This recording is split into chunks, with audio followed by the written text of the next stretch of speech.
chega em casa, ele pega todos os boletos, coloca na mesa, todos eles, ele fala: mulher, tem mais alguma conta aí? Tem, amor, uma que acabou de chegar, pega aqui, bota aqui também. Ele bota os boletos na mesa e começa a falar: você não é um boleto, você não é um boleto, você não é um boleto. Sabe o que mudou? Nada. O boleto não deixa de ser boleto por mais que você tenha fé. Porque a fé não fala sobre mudarmos a natureza do nosso problema, fala sobre, em Deus, criarmos uma realidade superior. É por isso que o nome que Ele tem é um nome sobre todo nome. Não significa que os outros nomes serão eles deixarão de existir ou de serem mencionados. Não, eles continuam existindo, mas existe um nome que está acima de todo nome. Câncer continua tendo nome, diagnósticos continuam tendo nomes, gigantes continuam tendo nomes. Irmão, hoje em dia até os fenômenos da natureza têm nomes. Eu não sei porquê, mas escolheram só nome de mulher para cada um deles. Alguém já parou para pensar nisso?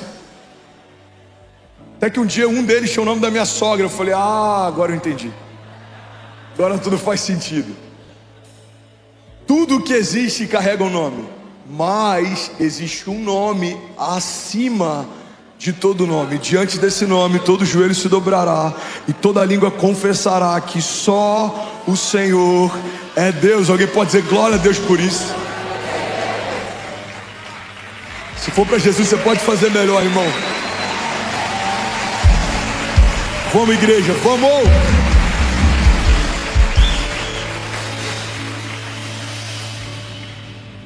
Primeiro princípio que a gente está estabelecendo hoje aqui: minha vitória não está ancorada num tempo futuro, ela foi estabelecida no passado. Quando Jesus declarou: está consumado, toda a minha história de milagres foi estabelecida naquele dia. O milagre de 2025, a porta que vai se abrir em 2030, o transbordo de Deus sobre os meus filhos em 2050, tudo que Deus vai fazer nessa igreja no ano que vem, tudo que estamos vivendo nessa semana, não é fruto do nosso esforço, mas é fruto da nossa herança. Fomos feitos herdeiros de Deus e co-herdeiros em Cristo Jesus. Então, primeira coisa, irmão, o teu poder e a tua autoridade, ela foi concedida por alguém, e esse alguém tem um nome. A esperança tem um nome, a vida tem um nome, a saúde tem um nome, a provisão tem um nome, a força tem um nome. E qual é esse nome? É o nome que está acima de todo nome. O nome da esperança viva que caminha pelas ruas da cidade, mantém você e a tua casa de pé, se chama Jesus, autor e consumador da nossa fé. O nome daquele que entra em leitos de morte, muda a sorte de pessoas. O nome daquele que ressuscita mortos, restaura sonhos. O nome dele é Jesus, autor e consumador da nossa fé. Alguém está comigo? Diga amém. Agora, irmão, é possível entendermos quem Deus é, confiarmos no que Ele pode, e ainda assim caminharmos com medo. Porque nem sempre as nossas crises são uma expressão da saúde da nossa fé, mas muitas vezes as nossas crises são uma expressão da falta de saúde dos nossos pensamentos. Pega isso aqui e ouve com atenção que eu quero liberar sobre você nessa manhã.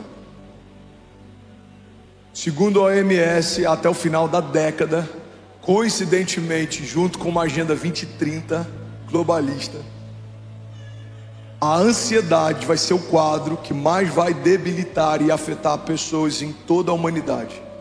Até o final da década, segundo a OMS, todos os indicativos têm sido comprovados nos últimos anos, e o Covid gerou uma aceleração para que essa meta fosse batida.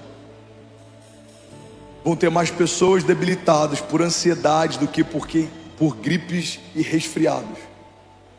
A ansiedade e as suas variáveis têm afetado muitas pessoas. Pela primeira vez na história da humanidade, há alguns anos atrás, chegamos no que os sociólogos chamam de marco zero, ou seja, chegamos num ponto em que tem mais pessoas tirando a sua vida do que morrendo em todas as guerras juntas.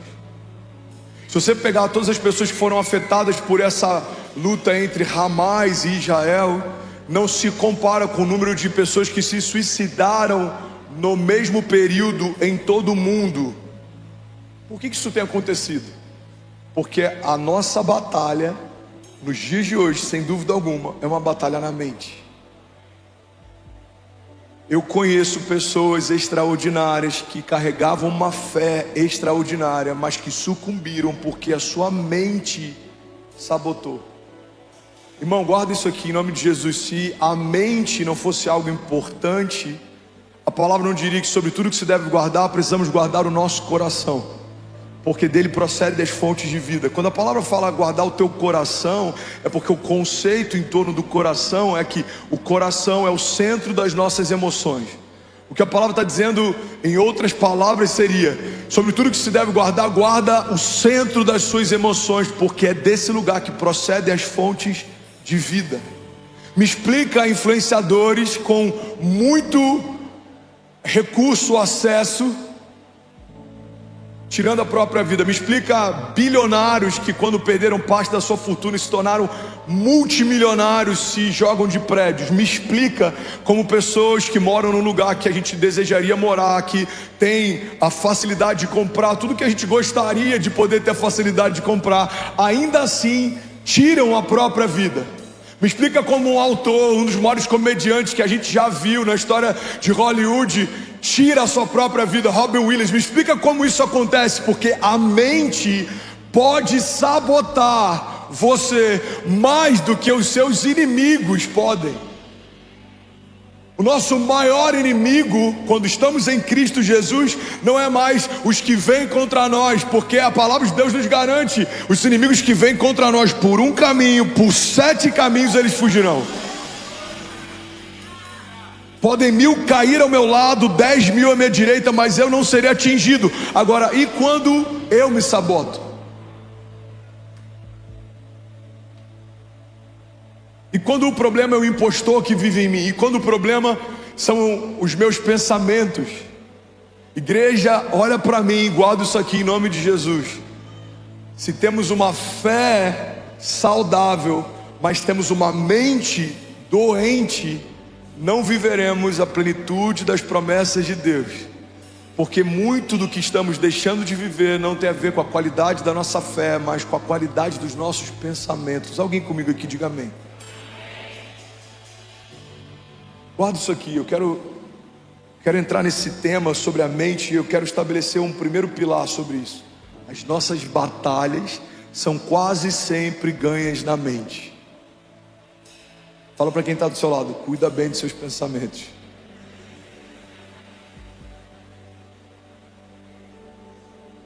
Deus está dizendo para o seu povo sendo levado cativo: eu bem sei os pensamentos que eu tenho a respeito de vocês, diz o Senhor, pensamentos de paz e não de mal, para te dar o fim que você deseja.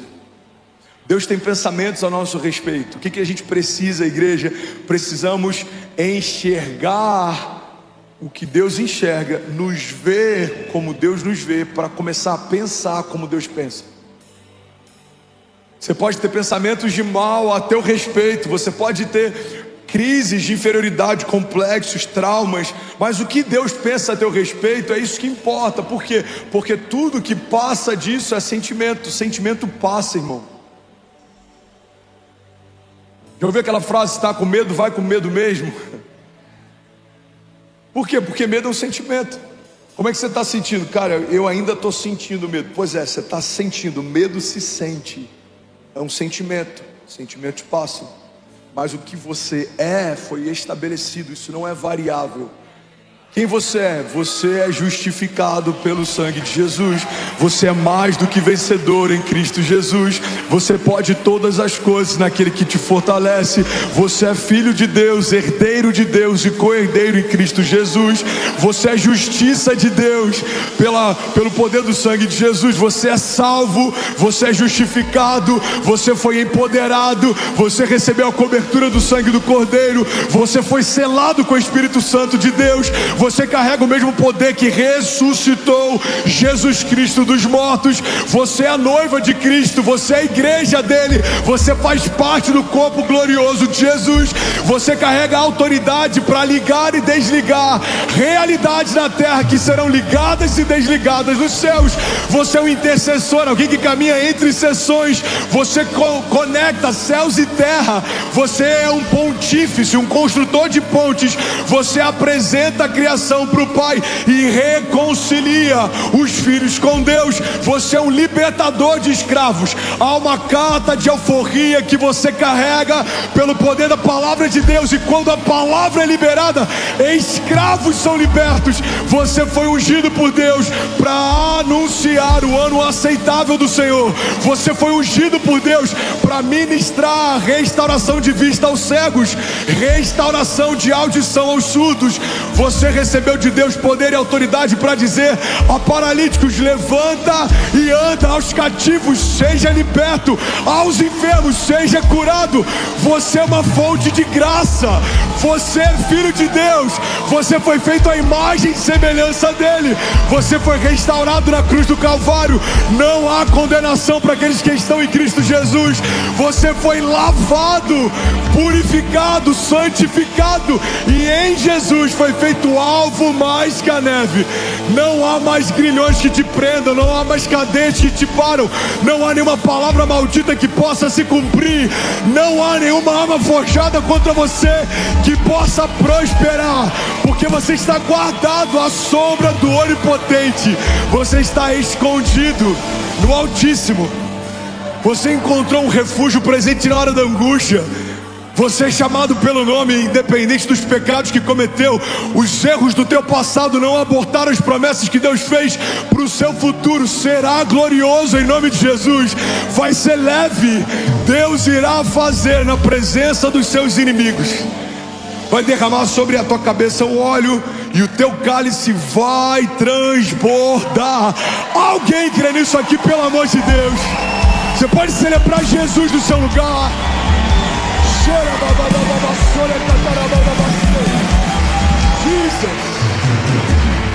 Jesus. Aleluia. Sabe que alguém pode dizer: ainda bem que eu vim, Jesus?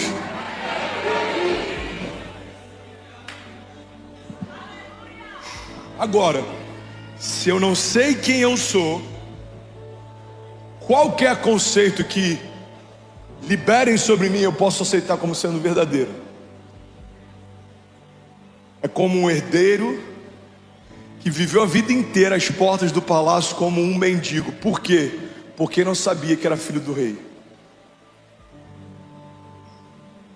É como, eu vou usar uma comparação completamente chula, mas vai ser bem compreendida para muita gente. É como alguém que ganhou na Mega Sena, mas não tem ideia que no bolso do seu casaco está um bilhete premiado. É como alguém que tinha um avô bilionário que colocou com o seu nome uma herança, mas você não tem ideia que ele existia. E o que vai acontecer? Vai morrer sem usufruir, porque não sabia aquilo que estava disponível. É por isso que existem pessoas salvas em Cristo Jesus, passando dificuldade e acreditando que isso faz parte de um projeto de Deus para si. É por isso que existem pessoas doentes acreditando que a doença é parte de um projeto de Deus para si. Não, pastor, esse câncer foi Deus que me deu para tratar o meu caráter. Não, Deus não é aquele que coloca câncer. Deus é aquele que remove câncer. Deus não é aquele que paralisa pessoas. Deus é aquele que faz paralíticos voltarem a andar. Quando eu conheço a natureza de Deus, eu sei o que esperar dele. Então, a ausência de um entendimento a respeito de quem Deus é gera a ausência de um entendimento a respeito de quem eu sou. E tudo que eu vou viver parte daquilo que Deus é, e a partir de Deus daquilo que eu sou. Se você não sabe quem é, você não sabe o que pode. Levante suas mãos, declare com autoridade, diga: eu sou quem Deus diz que eu sou. Eu tenho o que Deus diz que eu tenho, e eu posso o que Deus diz que eu posso. Alguns vão dizer: pastor, essa sua linha teológica, você não acha que é muito positivista?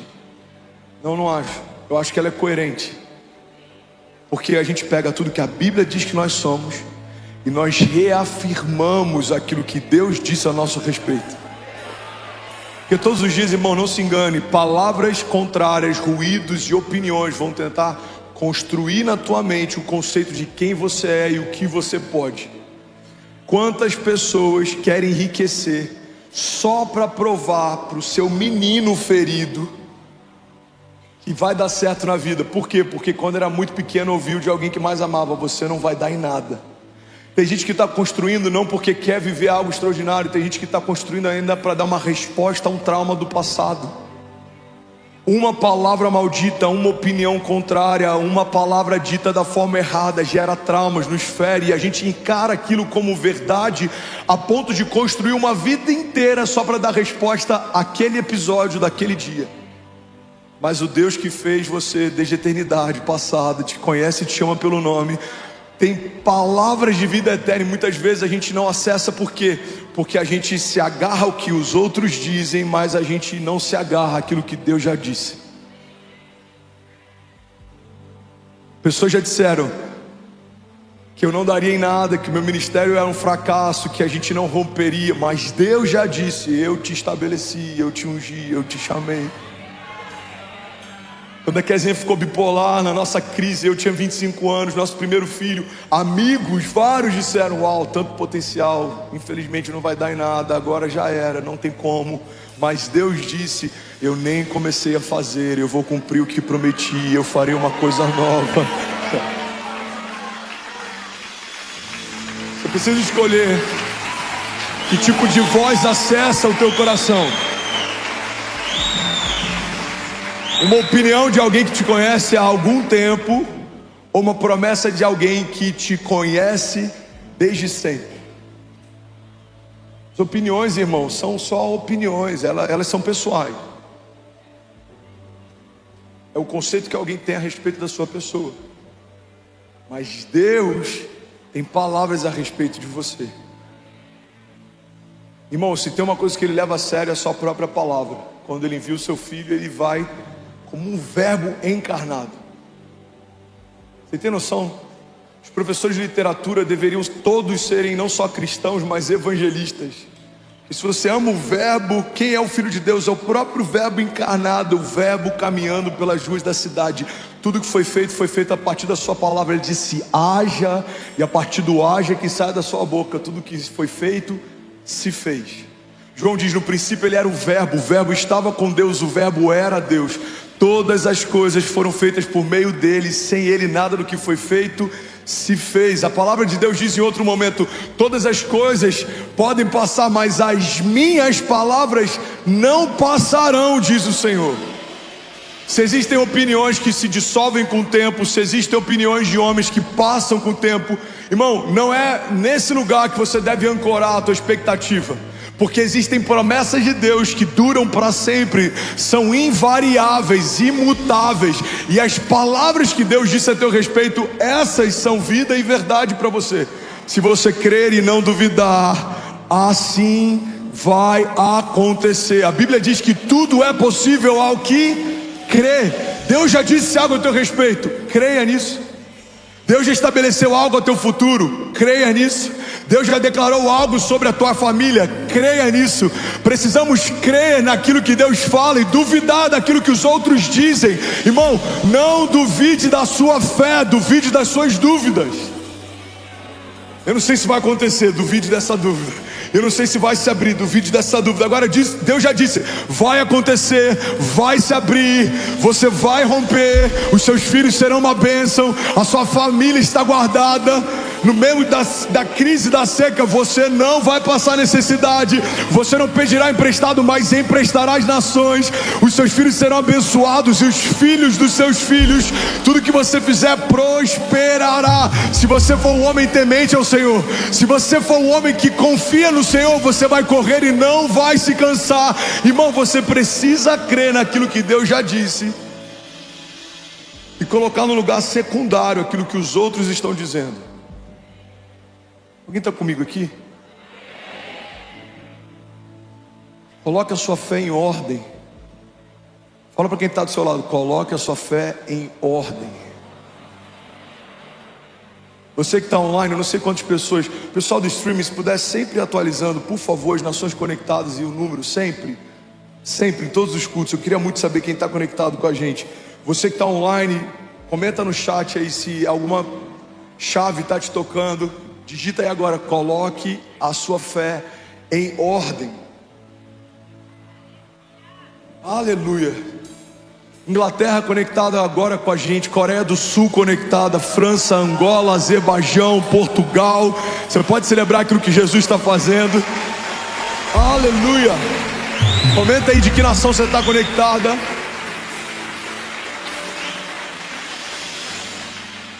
Nossas batalhas são quase sempre ganhas na mente. Mais de 7.000 famílias online. Uau! Glória a Deus. Glória a Deus. Igreja, olha para mim. Existe uma paz que supera o medo. Guarda isso aqui com carinho. Existe uma paz que supera o medo. Lembra do que eu falei ainda há pouco? A fé não é a negligência de um problema, mas é o estabelecimento de uma realidade superior ao problema existente. Em outras palavras, a fé não significa você fingir que o problema não existe, mas você estabelecer uma realidade acima desse problema.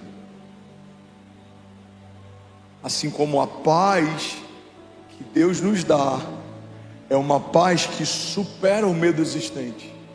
Assim como a paz que Deus nos dá é uma paz que excede o nosso entendimento. Quando fala sobre exceder o entendimento, quando fala sobre superar o entendimento, está declarando o seguinte: pode até haver medo, pode até haver guerras, pode até haver crise, pode até haver tempestade, mas a paz que eu te dou é uma paz que excede o entendimento. E é por isso que alguém firmado em Deus confunde aqueles que estão ao seu redor quando caminham em paz, mesmo em tempos de crise. As pessoas não vão entender como você não está abatido, passando pelo que está passando. Você vai declarar: porque o que eu estou passando vai passar, mas as palavras de Deus a meu respeito não passarão. A Camila Barros fala algo que eu gosto demais. Ela fala: você precisa confundir o inimigo. Não sei se você já viu, mas diariamente nos stories ela fala: e você já confundiu o inimigo hoje? Eu estou acabada, cansada, botei uma maquiagem e estou confundindo o inimigo. Eu lembro que eu vivi isso em 2017, quando eu estava internado. Quando eu entrei no quarto, eu saio do CTI e sou levado para um quarto, e o número do quarto era 210. Eu falo isso no meu livro, tem um capítulo inteiro sobre o quarto 210 e tudo que eu aprendi com Deus em meio à solitude naquela internação. E Deus falou claramente comigo: 210 é só um número, você que vai dar um significado. 210 pode ser o número do seu cativeiro, pode ser o número do seu leito, pode ser o número do seu cárcere, ou pode ser o número do seu lugar secreto, pode ser o número do seu lugar de deleite, pode ser o número do seu esconderijo. E aí eu lembro que as pessoas iam me visitar no quarto 210. Quantas pessoas não foram impactadas pela forma como eu estava? Eu lembro do Léo Neves e da Lari, eles pegaram um day off, foram me visitar. Eles saíram depois e falaram: mano, a gente saiu tão bem daí que a gente está querendo todo day off e aí te visitar. Porque as pessoas se preparam emocionalmente. Vamos lá, a gente tem que ser forte, não vamos chorar. Nosso amigo está com catéter na jugular, pode ser que ainda esteja de fralda, a gente precisa encorajar. Aí você entra no quarto, tem alguém escrevendo um livro, um monte de sonhos colados na parede do quarto. Você fala: ei, mano, como é que você está? Cara, eu estou bem, eu estou projetando aqui, quando eu sair eu estou querendo lançar esse livro, eu vou fazer essa viagem, Deus falou comigo sobre esse projeto. Mas como que você está sonhando no meio do seu leito? Então, é porque a paz que Deus me deu é uma paz que excede o entendimento. A minha mente, ela quer olhar para os tubos, para o soro, para o remédio, para o diagnóstico, para os médicos, mas o meu espírito já ouviu coisas do Espírito de Deus, e eu sei que esse não é o final da minha história. Eu sei que tudo isso vai passar, eu sei que o meu amanhã vai ser melhor que hoje, eu sei que o Deus que me livrou em 88 vai me livrar em 2017, eu sei que o Deus de ontem continua sendo o mesmo Deus de hoje, eu sei que todas as coisas podem passar, mas as palavras dele sobre mim não passarão. Alguém comigo aqui? As batalhas são quase sempre ganhas na mente, mas existe uma paz que supera o medo. Filipenses 4:6 diz assim, não, nem coloca aqui na tela não, por favor, esse texto, eu quero que você só ouça com atenção. Filipenses 4:6, não andem ansiosos por coisa alguma, mas em tudo, pela oração e súplicas, e com ações de graças, apresentem os seus pedidos a Deus, e a paz de Deus, aqui é o que a gente vai fazer, é o nosso posicionamento, versículo 6, versículo 7 vem a resposta ao nosso posicionamento, e a paz de Deus, que excede todo entendimento, guardará os seus corações e as suas mentes em Cristo Jesus. Alguém pode dizer glória a Deus por isso? Versículo 8, finalmente, irmãos, tudo que for verdadeiro, tudo que for nobre, tudo que for correto, tudo que for puro, tudo que for amável, tudo que for de boa fama, se houver algo de excelente ou digno de louvor, pensem nessas coisas. Filipenses 4:6 foi escrito muito antes da OMS ser estabelecida, mas já carrega uma resposta para uma crise eminente que a OMS está anunciando. Billy Graham dizia que a Bíblia é mais atual do que o jornal de amanhã. Para cada crise futura que a igreja possa enfrentar, já existe na palavra de Deus uma resposta, uma garantia. Por quê? Porque a nossa vitória não é estabelecida no futuro, a nossa vitória foi estabelecida no passado. Alguém comigo aqui? Uma igreja que só quer pensar em futuro se torna uma igreja ansiosa, mas uma igreja que sabe qual é a sua origem é uma igreja que caminha em paz, porque eu sei que tudo que eu ainda vou viver já foi conquistado há mais de 2000 anos atrás. Eu sei que a minha garantia e os meus tempos de paz foram estabelecidos pelo sangue de Jesus derramado na cruz. Isaías 53, certamente Ele levou sobre si as nossas doenças e enfermidades. Aí vem um contexto, um conceito, diz: e o castigo que nos trouxe a paz. Recebemos a paz através de um castigo que foi estabelecido sobre Jesus. Existe uma paz em Deus a partir do sacrifício de Jesus. A paz que você vai viver em 2023 não é porque esse ano foi melhor do que 2022. A paz que você vai viver em 2023 é porque Jesus conquistou na cruz do Calvário a paz que Ele deu para você. Já foi comprada. A paz que eu vos dou, eu não dou como o mundo dá. Existe uma paz em Deus. Alguém comigo aqui, diga amém. Sabe o que me chama a atenção? Você pega aqui Filipenses 4:6, no versículo 6, no versículo 7, no versículo 8. Fala a respeito da mente e dos pensamentos. Versículo 6, não andem ansiosos. Versículo 7, existe uma paz que excede todo o entendimento, que guardará os seus corações, ou seja, o centro das suas emoções e sentimentos, e as suas mentes. Versículo 8, então pensem em todas essas coisas. O problema é que muitas vezes a gente ouve a palavra no domingo, mas a gente pensa em tudo que não é de Deus ao longo da semana. Uma chave que Deus me deu lá na América, eu já preguei sobre isso tantas vezes, mas pode ser novo para alguém aqui. Não faça das suas crises o seu devocional. Não comece o teu dia assistindo o noticiário, porque a notícia de hoje te abate, mas existe uma boa nova que te eleva, que te inspira. Qual é a boa nova? Qual que é a boa notícia? Cristo morreu, mas ao terceiro dia ressuscitou. E Ele está sentado à direita do Pai, e Ele intercede por nós.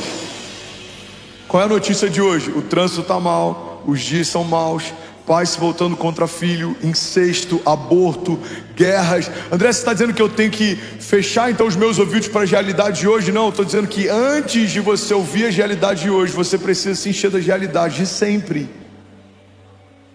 Porque quando algo temporário bater a porta, algo eterno vai abri-la. Pega isso aqui em nome de Jesus, irmão. Alguém está recebendo algo de Deus nessa manhã? Quando algo temporário bater a porta, algo eterno vai abri-la. Então quando o dia mal bater a porta, um Deus que é bom vai dizer: já está ocupado. Quando a crise de hoje bater a porta, o Jeová Jireh, o Deus da provisão, vai abrir e vai dizer: já está ocupado. Alguém aqui comigo? Quando pensamentos de mal, quando pensamentos ansiosos baterem a porta, a paz que excede todo entendimento vai abrir e vai falar: já está ocupado. Quando estamos ocupados, preenchidos, transbordando, cheios dos pensamentos e das realidades de Deus, não há espaço para qualquer pensamento e realidade transitória, temporária. A Bíblia fala que aquilo que podemos ver ou tocar é transitório, mas aquilo que não vemos é eterno. As nossas aflições que temos passado, mesmo sendo leve e momentâneo, é transitório, é passageiro, mas estão gerando para nós uma glória eterna que pesa mais do que todas elas. Alguém pode dizer glória a Deus por isso? Hebreus 11:1 fala a respeito de uma certeza. Ora, a fé é a certeza de coisas que se esperam e a convicção de fatos que não se veem. A fé é uma certeza. Qual é a certeza que você tem, André? De que tudo que Deus já disse não é algo que ainda vai acontecer, é algo que nos céus já aconteceu. O tempo futuro para nós é um tempo que ainda não é acessível. O tempo futuro para Deus é como o hoje e como ontem. O Pai da eternidade passeia por toda a história como se hoje e ontem e amanhã fosse a mesma coisa. E Ele não só já viu o seu futuro, como Ele já escreveu a respeito dele. E é por isso que Ele diz: aquietai-vos e sabei que eu sou Deus. Eu sei o que está preparado para você. Por quê, Deus? Porque fui eu quem preparei. Eu sei como vai ser o seu amanhã. Por quê, Senhor? Porque fui eu quem preparei. O Senhor já escreveu todos os meus dias no seu livro antes de qualquer um deles existir. Alguém comigo aqui diga amém. Eu vou finalizar essa mensagem no próximo culto. Eu queria falar sobre diferentes tipos de mente: mentalidade escrava, mentalidade infantil, a mentalidade de fuga. Mas eu quero finalizar falando sobre a mente de Cristo, porque a despeito de todos esses tipos de mentalidade, ou como a gente diria nos dias de hoje, principalmente em Alphaville, e diferente de todos os tipos de mindset, você tem a mentalidade de Cristo. 1 Coríntios 2,6 diz assim: todavia, falamos sabedoria entre os perfeitos? Não, porém a sabedoria deste mundo, nem dos príncipes deste mundo, que se aniquilam, mas falamos a sabedoria de Deus, oculta em mistério, a qual Deus ordenou antes dos séculos para a nossa glória, a qual nenhum dos príncipes desse mundo conheceu, porque se a conhecessem, nunca crucificariam ao Senhor da glória. Mas está escrito: as coisas que o olho não viu, e o ouvido não ouviu, e não subiram ao coração do homem, são as que Deus preparou para aqueles que o amam.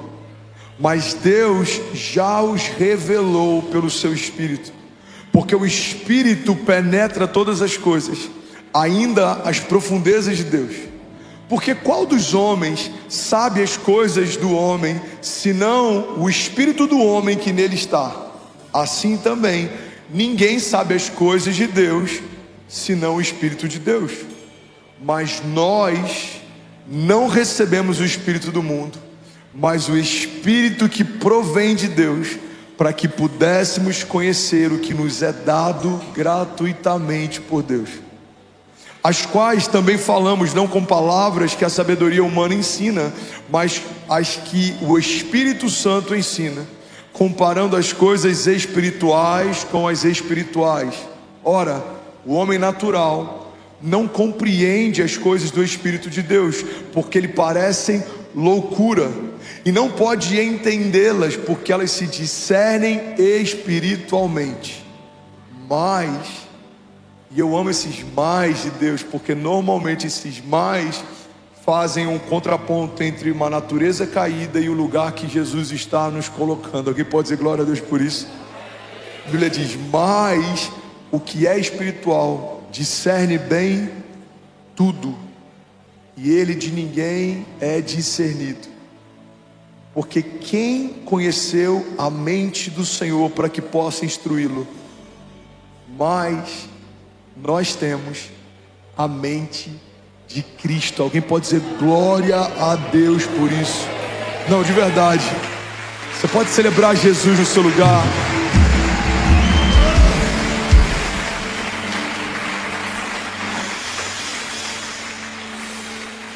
Sumo que a palavra está dizendo é: sabedoria humana é diferente da sabedoria de Deus. A sabedoria humana está disponível para os príncipes, mas a sabedoria de Deus está disponível para os filhos. Sabedoria humana, por mais elevada que ela seja, ela discerne tudo que é natural, mas a sabedoria de Deus, ela discerne aquilo que é espiritual. E aí a palavra fala: quem conhece o homem senão o espírito humano que nele está? Porque você não é carne, você é espírito. Você é espírito. Então, você como espírito sabe das suas coisas, dos seus medos, das suas mazelas.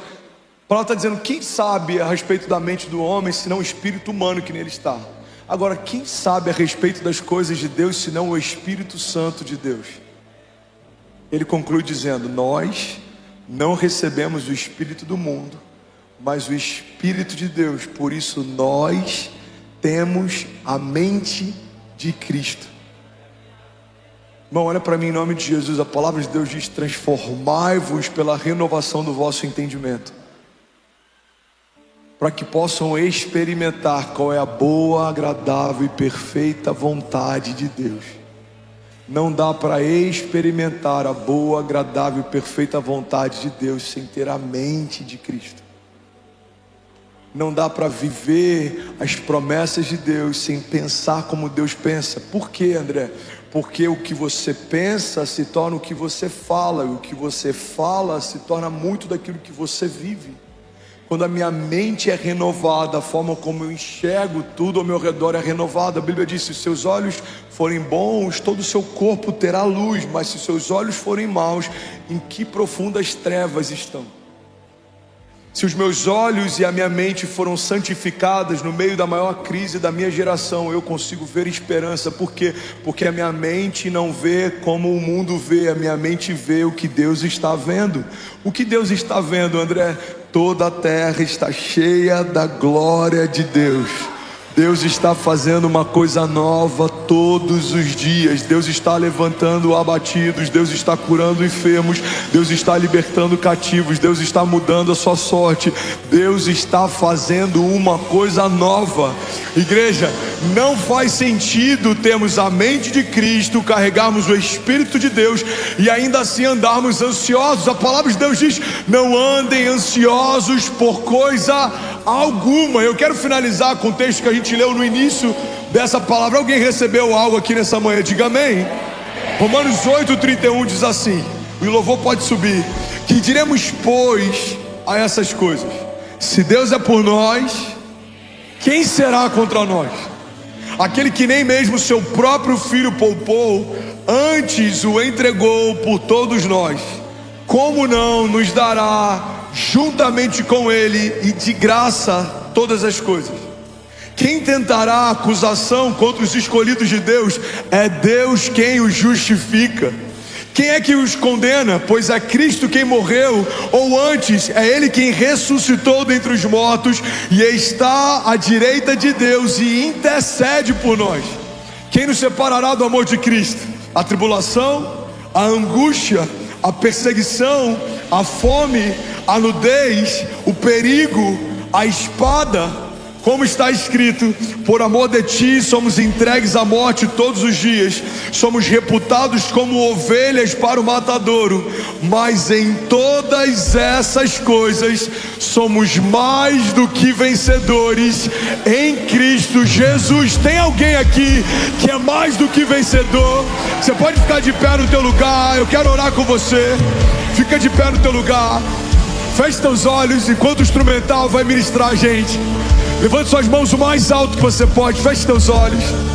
Você que é batizado com o Espírito Santo, abra a tua boca, abra a tua boca.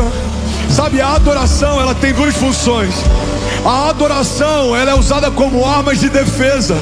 Elas nos guardam do dia mal, elas nos guardam em meio a ataques, elas nos mantêm protegidos, o nosso coração no lugar seguro. Mas a adoração também é uma arma de ataque. Ela fere os nossos inimigos, ela abre espaço onde não existia, e as portas do inferno não prevalecerão contra a igreja. Então, irmão, se você está cansado, adore. Se você está abatido, adore. Se você está perdido, adore. Porque no meio da tua adoração, Deus vai mudar a tua sorte. Deus está te dando nessa manhã pensamentos de paz e não de mal, pensamentos de vida e não de morte, pensamentos de vitória e não de derrota, pensamentos de eternidade e não de tempo presente. Você não é desse lugar. A tua resposta não vem dos homens. Tudo que você precisa já foi liberado em Cristo Jesus. Você é salvo, você é justificado, você é mais do que vencedor. Levante suas mãos em nome de Jesus. Levante suas mãos, feche teus olhos.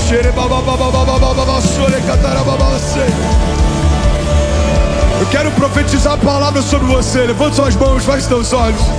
2 Coríntios 10, 3 diz assim: porque andando na carne, não militamos segundo a carne, porque as armas da nossa milícia não são carnais. E eu tinha que ser do Rocha, né, mano? Misericórdia. A gente tá passando perto do Rocha, lá em São Gonçalo.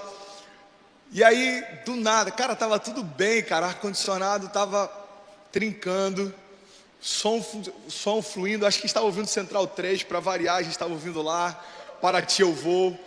E aí do nada o carro morre. Buf. Eu falei, sangue de Jesus tem poder. Na hora eu pensei, pai, eu já estou indo para o médico, eu estou em São Gonçalo, calor de 40 graus. A última coisa que eu precisava era o carro morrer aqui no meio da avenida, porque a avenida estava lotada de carros. Meu irmão, num momento eu estou lá super feliz, no outro momento eu estou do lado de fora pedindo ajuda, falando, mano, me ajuda a empurrar aqui, pelo amor de Deus.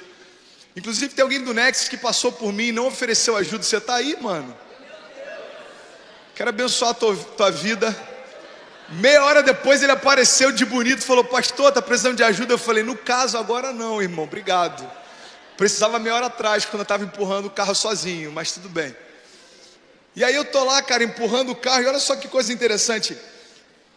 O carro, Kezinha fez uma pergunta antes de sair, que ela sempre me faz, e sempre me irrita quando ela pergunta isso. Ela pergunta assim, amor, o carro tá com combustível? Eu falo, amor, eu sou motorista, você não precisa se preocupar.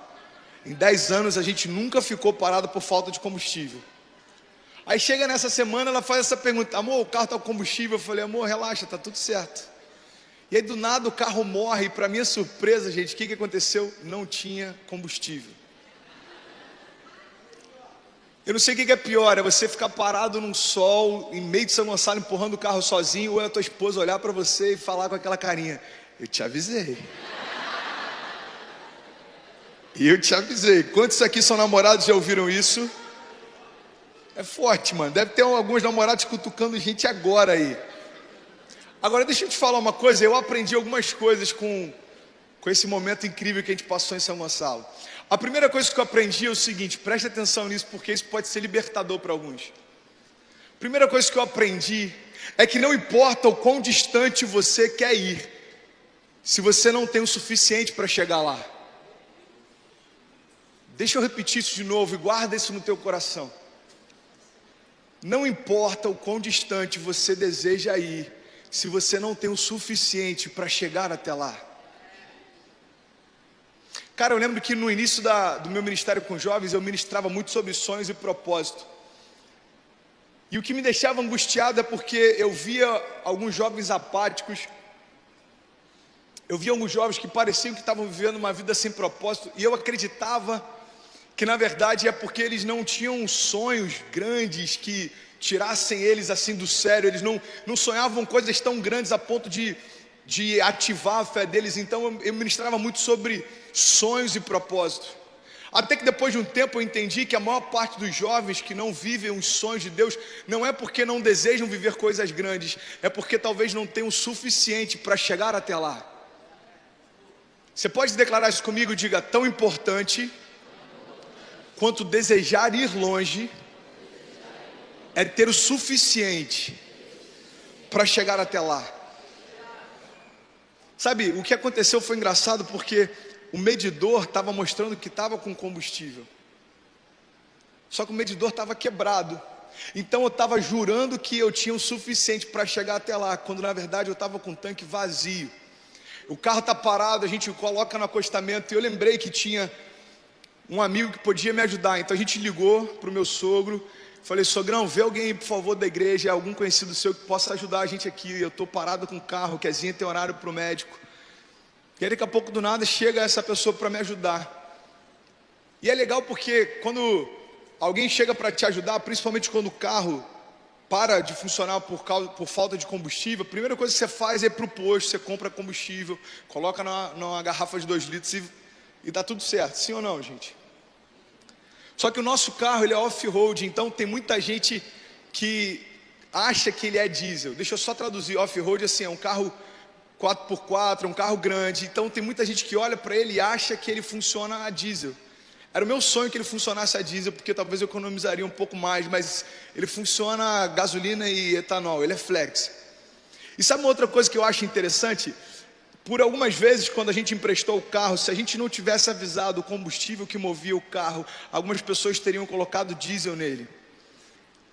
E por mais absurdo que essa revelação pareça, se você não tiver o combustível certo, você não sai do lugar. Vocês estão comigo, gente? Amém? Não perde nada, porque essa pregação já está quase terminando. É a mais objetiva que eu já preguei até hoje, mas eu tenho certeza que vai virar algumas chaves dentro de você. Quantos creem nisso, diga amém. Sabe o que eu acho interessante? É que mesmo se eu tivesse completado o tanque, mesmo se aquele cara que chegou para me ajudar tivesse completado o tanque do meu carro, se ele não colocasse o combustível certo, nada aconteceria. Meu irmão, o que eu quero compartilhar com vocês é que não importa o quão cheio você está, se você não tiver o combustível certo, você não vai também a lugar algum. Porque a gente pode estar cheio de expectativas, mas se você não tiver o combustível certo, você não vai a lugar algum. Você pode estar cheio de sonhos dentro de você, mas se você não tiver o combustível certo, você não vai a lugar algum. Você pode estar cheio de projetos no papel, você pode estar cheio de projetos na gaveta, você pode ter planejado toda a tua história para daqui aos próximos 30 anos. Eu não sei se você já conheceu pessoas assim, mas eu já conheci pessoas que têm planejado, inclusive, quando vão engravidar, quando vão casar, quando vão construir uma casa. O problema é que algumas dessas pessoas esquecem de avisar para o outro o seu planejamento. Então, mano, tem 10 anos que está atrasado aqui para arranjar um namorado. A pessoa se planejou para namorar com 25, esqueceu de avisar para todo mundo que isso fazia parte do planejamento. Está com 32, nada aconteceu. Por quê? Porque não importa o quão cheio de sonhos você esteja, não importa o quão cheio de expectativas você esteja, não importa o quão cheio de projetos você esteja, se a gente não tiver o combustível certo, a gente não chega a lugar nenhum. Pastor, eu já entendi que não importa o quão longe eu quero ir, porque se eu não tiver combustível eu não chego lá. Eu já entendi também que não importa o quão cheio eu estiver, se eu não tiver o combustível certo eu também não vou a lugar nenhum. Agora, o que é o combustível certo para a gente viver os projetos de Deus? Qual é o combustível que nos leva a experimentar o centro da vontade de Deus? Qual é o combustível que nos faz vivenciar o cumprimento das promessas de Deus? Se chama motivação. É porque a palavra de Deus diz que mais importante do que aquilo que você faz é aquilo que te move a fazer o que você faz. Vocês estão comigo, gente? Amém? É por isso que o que te move é tão importante, sabe? Essa semana eu fiz um gabinete com um jovem e algo que ele falou me chamou a atenção. É um cara que eu tenho muito carinho, a gente sentou para conversar e ele estava angustiado porque ele está no momento da vida dele que ele precisa tomar algumas decisões que vão mudar toda a sua história. Então a gente sentou e ele falou: pastor, eu preciso de ajuda, cara, porque eu preciso tomar algumas dessas decisões e eu sei que elas vão mudar completamente o rumo da minha história. Eu falei: mano, fica à vontade, pode abrir o teu coração, o que está acontecendo? Ele começou a falar das decisões que ele tem para tomar, ele começou a falar do cenário que ele está vivendo hoje, ele começou a falar das decisões que ele tomou no passado, que levaram ele ao lugar onde ele está hoje. E sabe o que eu achei interessante? Na verdade, tudo que ele colocou na mesa em torno das decisões que ele precisa tomar são os medos que têm movido ele a decidir. Ele começou a falar: pastor, eu preciso decidir isso porque eu estou com medo de não viver o propósito de Deus. Eu preciso decidir isso porque eu estou com medo de tomar uma decisão errada e daqui a 10 anos me arrepender.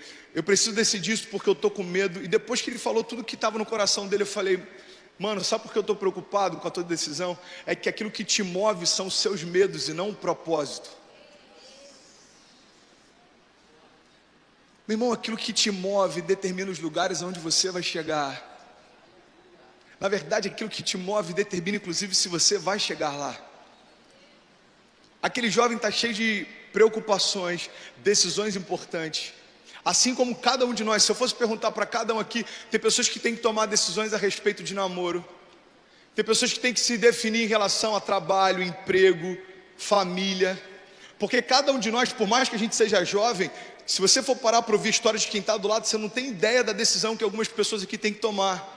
Tem gente enfrentando coisas sérias todos os dias. A gente para ouvir os jovens e tem gente enfrentando temporadas que não são das mais favoráveis. Agora, a grande dificuldade, aquilo que vai determinar a tua história, não é só o que você precisa decidir hoje, mas é o que te move a tomar essa decisão. Meu irmão, deixa eu compartilhar uma coisa com você. Se você espera que os seus medos te direcionem para tomar decisões, tome cuidado. Porque a função do medo não é gerar movimento, é gerar paralisia. Vocês estão comigo, amém? Deixa eu repetir isso, cara. Guarda isso no teu coração. Se você espera que os seus medos te direcionem a tomar decisões, tome cuidado, porque a função do medo não é gerar movimento, mas é gerar paralisia. Sabe, eu passei por uma situação, eu compartilhei por alto com vocês aqui há 2 semanas atrás. Eu estava em Vegas no dia do atentado. Eu estava a menos de 2 quilômetros do atentado e quando aconteceu, as pessoas no restaurante que a gente estava começaram a receber vídeos do atentado. Então a gente começou a ver os vídeos e, cara, que louco, olha só, surreal. O cara está atirando em todo mundo, isso está acontecendo aqui do lado e daqui a pouco uma pessoa na mesa ao lado recebe e outra recebe e começou a ficar um clima de tensão. Começou a ficar um clima de pânico, até que alguém entra correndo no restaurante onde a gente estava. A polícia vai atrás dele, todo mundo acha que é um suspeito. E foi absurdo, porque os policiais invadiram o restaurante e começaram a falar: todo mundo deita no chão, todo mundo no chão. Depois levaram a gente para o subsolo. E quando levaram a gente para o subsolo, eu vi uma cena que me marcou. Eu vi uma senhora que ela estava completamente paralisada. Ela não conseguia se mexer. E as pessoas tentando ajudar ela, falando: senhora, por favor, acompanha a gente, é mais seguro aqui embaixo. E ela, eu não sei o que ela falava, porque eu não falo inglês, mas eu entendi que era mais ou menos assim: eu até quero sair, mas eu não consigo me mover daqui. Meu irmão, não sei se você já teve uma experiência assim, mas uma coisa que a gente aprende em experiências traumáticas é que o medo nunca vai te impulsionar a ir para um lugar seguro, mas vai te paralisar a permanecer onde está. Aquela senhora tinha medo do atirador, aquela senhora tinha medo da morte, aquela senhora tinha medo do pior, mas o medo paralisava, enquanto a gente estava em busca de um propósito. O nosso propósito ir para o subsolo era sobreviver, e o propósito dela também. O problema é que o que nos movia era o propósito, e o que a paralisava era o medo. Tem alguém entendendo isso? Diga amém. Então o que eu quero compartilhar com vocês nessa noite é que aquilo que nos move determina os lugares onde a gente vai chegar, e se a gente vai chegar lá. Quando você vai tomar decisões, deixa eu te fazer uma pergunta: o que é que te motiva?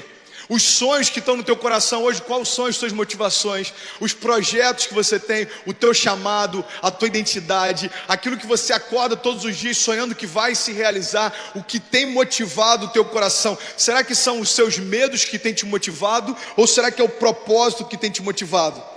Provérbios 4:23 diz: sobre todas as coisas que se deve guardar, guarda o teu coração, porque dele procedem as fontes de vida. Provérbios 4:23 na NVI diz: acima de tudo, guarda o teu coração, porque dele depende toda a tua vida. O que a palavra está dizendo é o seguinte: guarda o teu coração, porque é o teu coração que determina a tua motivação, e é a tua motivação que determina o teu destino. É por isso que a forma como eu me movo é tão importante nos lugares onde eu vou chegar, porque aquilo que te move determina o teu destino. Tem alguém entendendo isso? Diga amém. Vocês estão recebendo essa palavra, gente? Amém? Você quer que eu compartilhe alguns exemplos? Eu vou dar alguns exemplos aqui de momentos da nossa vida em que a gente se move pelo medo e momentos da nossa vida em que a gente se move pelo propósito. Vou te dar um exemplo. Sabe, tem pessoas que estão trabalhando para construir uma história, e tem pessoas que estão trabalhando com medo de não ter dinheiro no final do mês. Tem pessoas que estão namorando para construir uma família, e tem pessoas que estão namorando com medo de ficarem sozinhos. Tem pessoas que estão mergulhando em Deus porque querem construir um relacionamento, e tem pessoas que estão buscando Deus porque estão com medo de ir para o inferno. Eu poderia dar inúmeros exemplos, mas sabe qual é a diferença? Quando a tua motivação é um propósito, você está sempre fazendo algo com um propósito de construir. Quando a tua motivação é o medo, você está sempre fazendo algo com medo de não vivenciar algo. Só que a tua história não vai ser marcada pelos teus medos, mas pelos teus propósitos. A minha pergunta é: quantos querem viver os propósitos de Deus? Irmão, abre mão de todo medo. A palavra de Deus diz que o verdadeiro amor lança fora todo medo.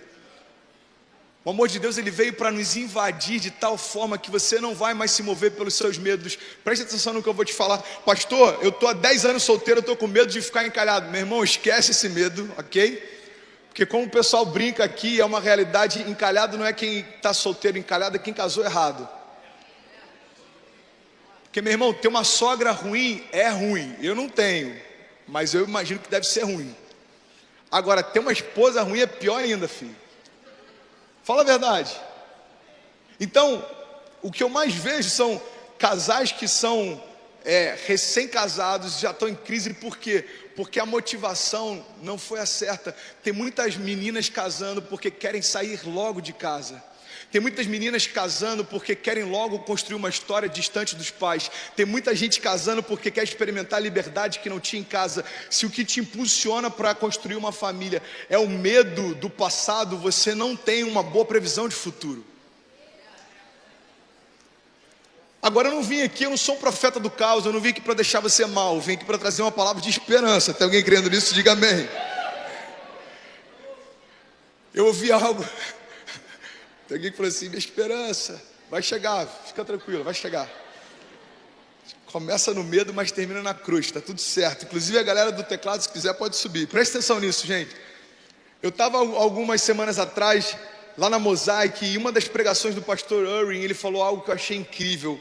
Guarda isso para você. Ele diz o seguinte: muitas vezes não sabemos o que fazer, porque não sabemos ao certo por que fazer. Se não mudarmos isso, levantaremos uma geração que sabe dizer o que está fazendo, mas não sabe ao certo por que está fazendo. Você pode aplaudir o Senhor por essa palavra? Inclusive o time, se quiser puxar as palmas, pode puxar também, que fica mais bonito. No vídeo não fica eu pedindo palma para puxar e tal. Não, na hora certa, mano. Segura. Valeu, obrigado, carequinha, tamo junto. Gente, deixa eu repetir isso aqui, guarda isso no teu coração, preste atenção nisso. Se não mudarmos isso, nós vamos levantar uma geração que sabe dizer o que está fazendo, mas não sabe ao certo por que está fazendo. Sabe outra coisa que... Caicai, te amo, Caicai, tamo junto, Lelé. Tinha que ser São Gonçalo. Preste atenção numa coisa. Alô, São Gonçalo! É forte. Presta atenção numa coisa, gente. Sabe outra chave que eu aprendi com esse carro enguiçado? Tem gente que está falando assim, ó. Depois que eu preguei há 2 semanas atrás, teve gente que falou assim: pastor, quanta coisa interessante que você viu na tua viagem. Você percebeu coisas na fronteira, você percebeu coisas em Las Vegas, você percebeu coisas na Califórnia. Eu fui tão edificado. Aí eu falei assim: então banca para eu viajar mais, meu filho. Você foi edificado? Me manda para outros lugares, me manda para a Etiópia, eu vou trazer mensagens reveladoras de lá. Me manda para missões, eu estou com saudade de estar no campo também, tendo experiências lá. Eu estava vendo hoje mais cedo um vídeo do projeto da Bolívia de alguns anos atrás, acho que 3 anos atrás, e que saudade que me deu de estar no campo. Agora, pastor, essa semana você vem falar de coisas que você percebeu através de um carro enguiçado. Sabe o que acontece, mano? Quando a gente está conectado com Deus, coisas simples se tornam grandes revelações. É porque a gente está sempre em busca de coisas complexas, quando na verdade Deus se revela através do simples. Tem muita gente reclamando: Deus não fala comigo. Não, mano, tem tanto ruído ao teu redor que você não consegue discernir a voz do teu Pai.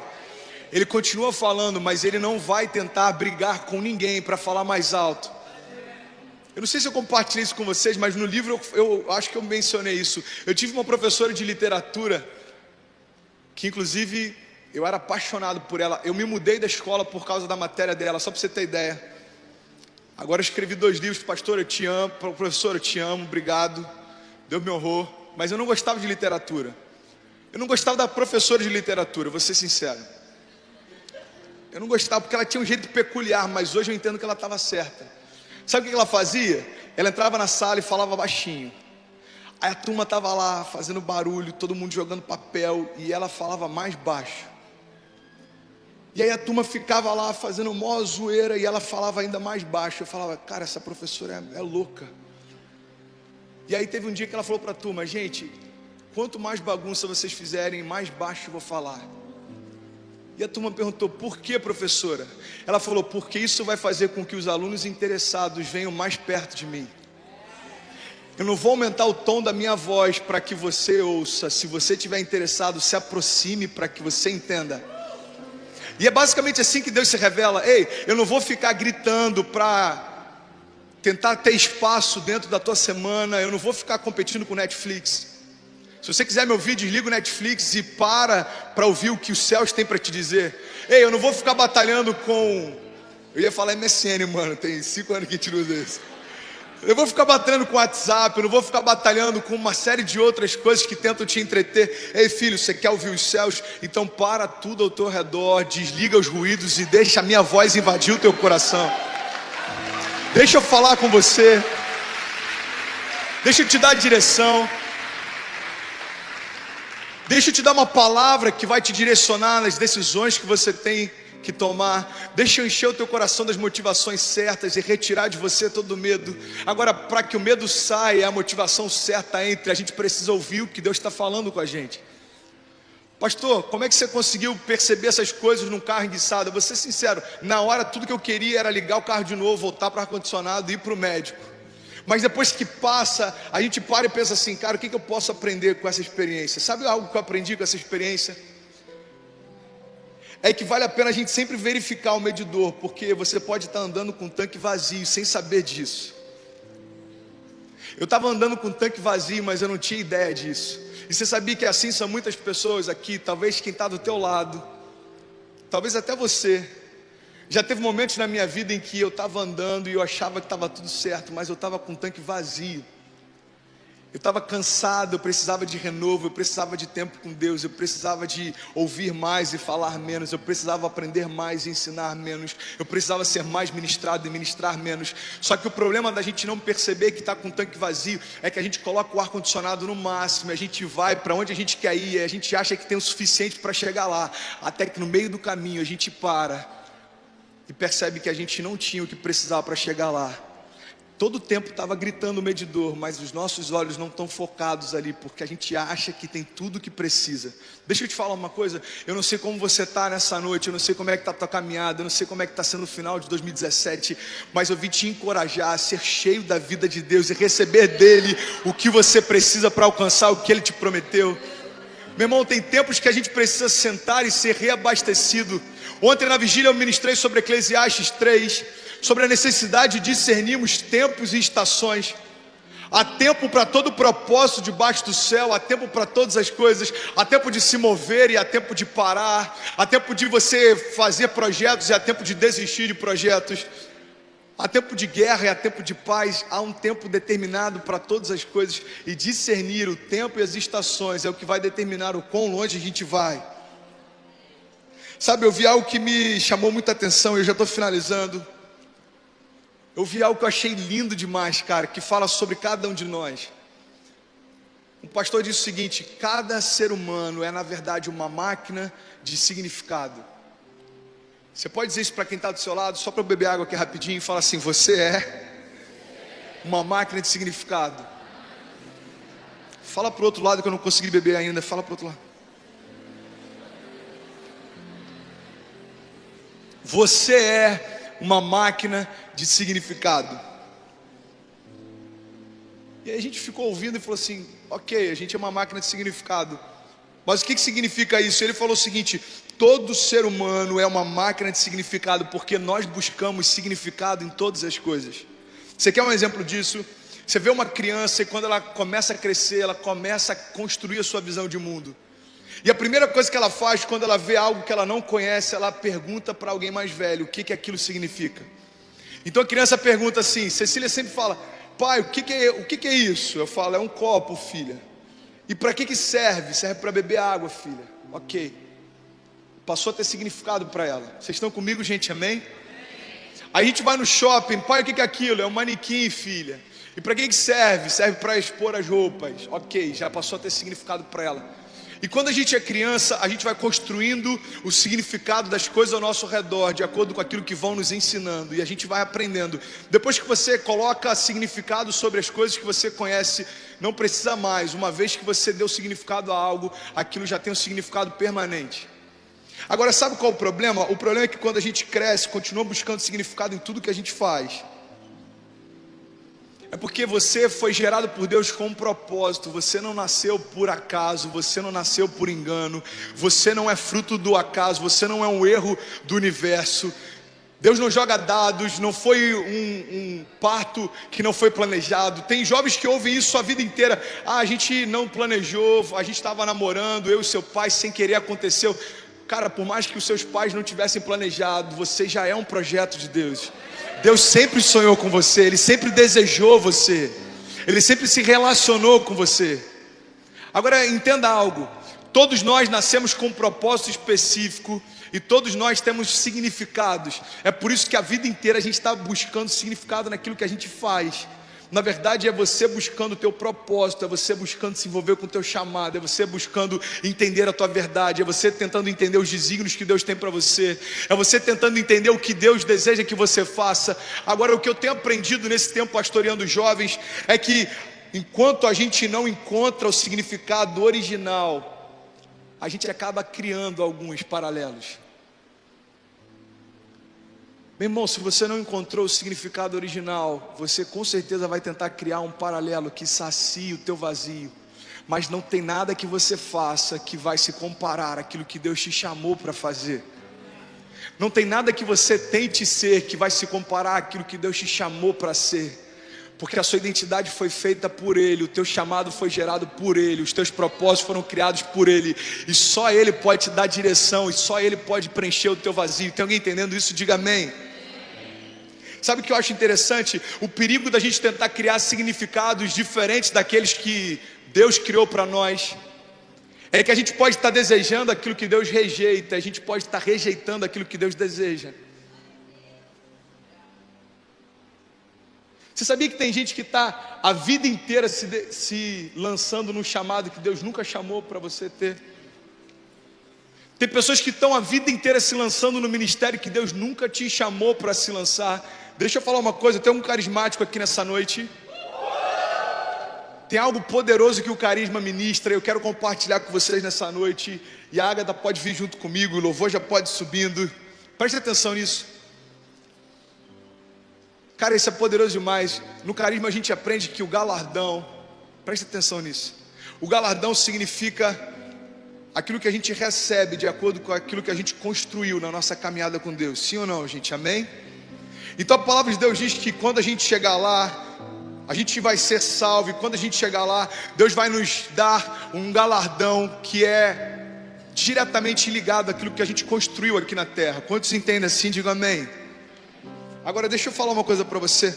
O galardão não está ligado à quantidade de coisas que você fez, mas o galardão está ligado à quantidade de coisas que você fez dentro daquilo que você foi chamado para fazer.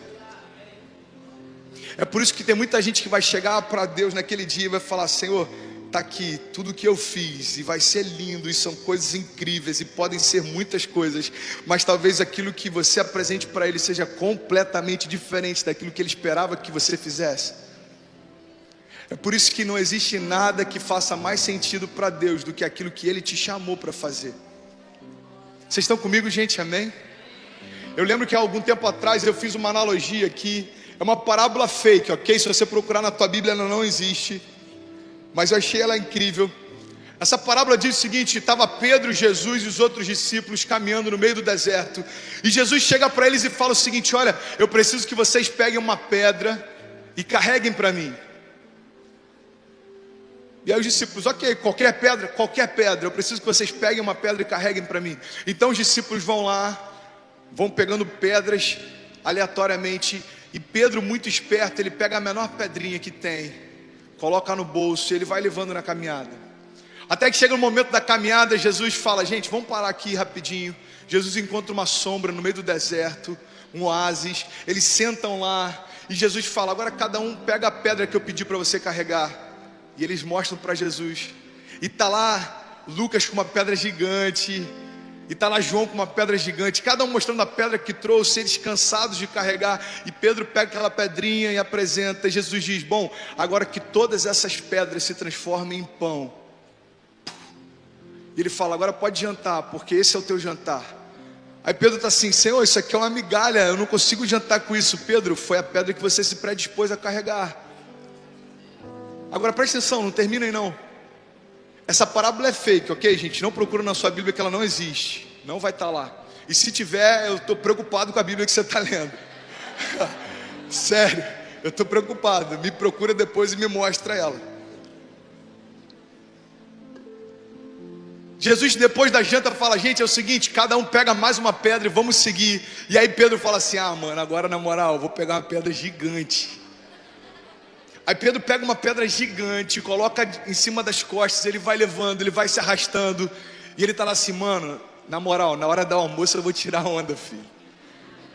Eu vou tirar onda, olha o tamanho dessa pedra. Aí ele vai lá arrastando, e todo mundo lá na frente, e Pedro: peraí, Jesus, eu estou indo, carregando uma pedra gigante. Até que quando chega na hora do almoço, todo mundo senta, e Jesus fala assim: gente, vocês estão com a pedra aí que eu pedi para vocês carregarem para mim? E aí eles: estamos, Senhor. Então faz o seguinte, joga naquele rio ali, por favor. Aí eles: como assim, Jesus? Joga naquele rio ali, por favor. Aí eles: tá bom, deve transformar em peixe ou alguma coisa assim. Vão lá e joga no rio. E Jesus fala: bom, hoje não tem almoço não, gente, vamos seguir. E aí Pedro fica revoltado e fala assim: mas como assim, Jesus? Jesus pergunta: qual que é o problema, Pedro? Eu não entendi. Pô, você pediu para a gente carregar uma pedra para você, eu carreguei uma pedra gigante e agora não vai ter recompensa nenhuma. E Jesus faz a seguinte pergunta: Pedro, na verdade eu que não entendi, você carregou para você ou você carregou para mim? Sabe o que significa cumprir os propósitos? Significa colocar a vontade dele acima da nossa. Viver os sonhos de Deus, os desígnios de Deus, o propósito de Deus, o chamado de Deus, não significa entrar no consenso com aquilo que você sonhou, com aquilo que ele sonhou, e tentar chegar num ponto comum. Significa abrir mão da nossa vontade para viver a dele.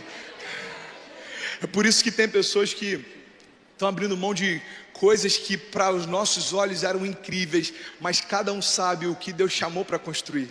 Essa igreja foi construída 4 anos atrás porque um casal abriu mão de uma estrutura que aos olhos humanos estava tudo certo, mas vieram construir algo que aos olhos de Deus estava só começando. Você faz parte disso, amém? Sabe, o meu convite nessa noite, e eu quero finalizar, é que a gente possa se mover por propósito e não por medo. A gente possa se mover por propósito e não por conveniência. A gente possa se mover segundo aquilo que Deus nos chamou para fazer. Porque viver sem propósito, mano, é como a gente caminhar numa esteira. Sabe o que eu acho interessante? Eu acho que eu compartilhei isso com vocês um tempo atrás. Presta atenção nisso aqui. Caminhar com Deus sem propósito é como você caminhar numa esteira. O problema de caminhar numa esteira é que a esteira gera movimento sem direção. O problema de caminhar numa esteira é que a esteira gera movimento, mas não te leva a lugar nenhum. Então você pode estar cansado, achando que está ativo, quando na verdade você não saiu do lugar.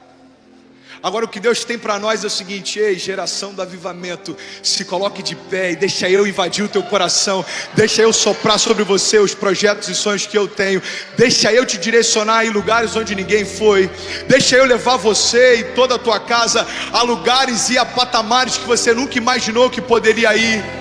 Agora o que vai levar a gente até lá? Não é o medo, não é a dúvida, não é a incerteza, mas é a confiança que aquele que prometeu é fiel para